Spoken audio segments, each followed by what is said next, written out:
Quash দিয়ে ও কাতলা মাছ দিয়ে একটা পাতলা ঝোল রান্না করে দেখাবো। আশা করি আপনাদের খুবই ভালো লাগবে। চলুন শুরু করা যাক রেসিপিটি।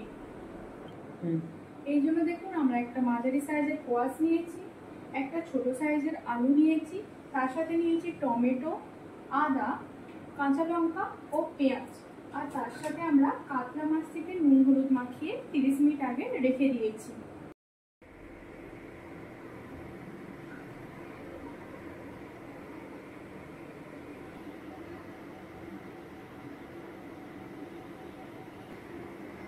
আর আমরা ফোড়নের জন্য নিয়েছি একটা আধখানা শুকনো লঙ্কা, তার সাথে গোটা জিরে ও তেজপাতা। আমরা কিন্তু আর কিছু দেব না, যেহেতু আমরা পাতলা ভাবে ঝোলটা রান্না করব। আর আমরা মশলার মধ্যে দিচ্ছি ধনে গুঁড়ো, জিরে গুঁড়ো ও হলুদ গুঁড়ো। আর আমরা অন্য কিছু মশলা কিন্তু ইউজ করব না। রান্নার শুরুতেই আমরা কোয়াশ থেকে ভালো করে খোসাটা ছাড়িয়ে নেব। খোসাটা কিন্তু রাখা যাবে না, সেক্ষেত্রে একটু শক্ত শক্ত হবে আর সেদ্ধ হতেও সময় লাগবে। দেখুন খুব ভালোভাবে আমরা খোসাটাকে ছাড়িয়ে নিচ্ছি। কোয়াশটাকে দু আধখানা করে তারপর খোসাটা আপনাদের একটু ভালোভাবে ছাড়িয়ে নিতে হবে।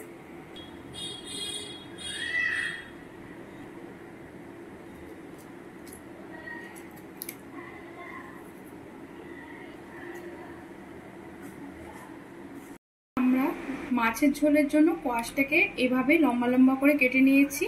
আর আলুটাও ঠিক আমরা এভাবেই কেটে নেবো, কারণ মাছের ঝোলের মধ্যে যদি আপনারা এভাবে কোয়াশটাকে কেটে নিন, আলুটাকে কেটে নেন, সেক্ষেত্রে টেস্টটা কিন্তু বেটার হয় আর সাথে দেখতেও ভালো লাগে। কড়াইটাকে আমরা প্রথমে গরম করে নিয়েছি, এরপর আমরা এর মধ্যে সর্ষের তেল দিয়ে দিচ্ছি। আমরা রান্নাটা সর্ষের তেলে করব, তাই দেখুন তেলটা গরম হয়ে গেছে, ধোঁয়া উঠছে। আমরা এই পর্যায়ে এরপর মাছগুলোকে ছেড়ে দেব।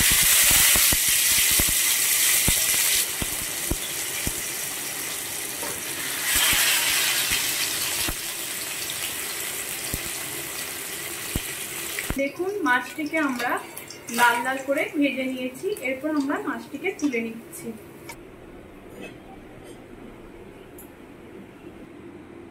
মাছটাকে দেখুন আমরা সুন্দর করে লাল লাল করে হালকা আঁচে ভেজে নিয়েছি। মাছটা কিন্তু দেখতেও দেখুন এখন ভালো হয়েছে আর খেতেও এতে টেস্টি হবে মাছটা। আমরা ওই মাছ ভাজার তেলের মধ্যেই প্রথমে আলুটাকে দিয়ে দিচ্ছি। আলুটাকে আমরা কিছু সময়ের জন্য আগে ভেজে নেব। আলুটাকে কিছু সময় ভেজে নেওয়ার পর আমরা এর মধ্যে কোয়াশটিকে দিয়ে দিয়েছি। কোয়াশটিকে আমরা খুব ভালোভাবে ভেজে নেব। আমরা এর মধ্যে প্রথমেই অল্প পরিমাণে লবণ দিয়ে দিচ্ছি। লবণটা আমরা এই পর্যায়ে দিয়ে দিলাম, যাতে ভালোভাবে লবণটা কোয়াশ ও আলুর মধ্যে চলে যায় আর এটা একটু নরমও হয়ে যায়। এই জন্য আমরা লবণটা দিয়েছি আর এতে টেস্টিও হবে। এরপর আমরা এর মধ্যে অল্প পরিমাণে হলুদও দিয়ে দিলাম ভেজে নেওয়ার সময়। আলু আর কোয়াশটিকে দেখুন এইভাবে আমরা লাল লাল করে ভেজে নামিয়ে নিচ্ছি। এইভাবে কিন্তু আলু আর কোয়াশটা অনেকটাই সেদ্ধ হয়ে গেছে, সাথে কিন্তু এটাতে ঝোলের টেস্টটাও বাড়বে। আর দেখুন এভাবে কিন্তু আপনাদেরকে লাল লাল করে ভেজে নামিয়ে নিতে হবে। দেখুন আমরা পেঁয়াজটিকে কুচি কুচি করে কেটে নিয়েছি, তার সাথে আমরা ঝালের জন্য কাঁচা লঙ্কা ইউজ করবো, সেগুলোকেও চিড়ে কেটে নিয়েছি। আদাটাকে পেস্ট করে নিয়েছি, টমেটোগুলিকেও সাথে কুচি কুচি করে কেটে নিয়েছি। তেলটা গরম হয়ে গেছে, তারপর আমরা এর মধ্যে তেজপাতা, শুকনো লঙ্কা ও গোটা জিরে ফোড়ন দিয়ে দিলাম। তারপর আমরা এগুলো থেকে যখন একটা সুগন্ধ বেরিয়ে এসেছে, তখন আমরা এর মধ্যে পেঁয়াজ কুচি দিয়ে দিয়েছি। পেঁয়াজ কুচি দিকে এবার আমরা যতক্ষণ পর্যন্ত না একটা গোল্ডেন ব্রাউন ভাব আসে ততক্ষণ পর্যন্ত আমরা ভেজে নেব। দেখুন পেঁয়াজটা এখন গোল্ডেন ব্রাউন হয়ে গেছে, তারপর আমরা এর মধ্যে আদার পেস্টটা দিয়ে দিলাম।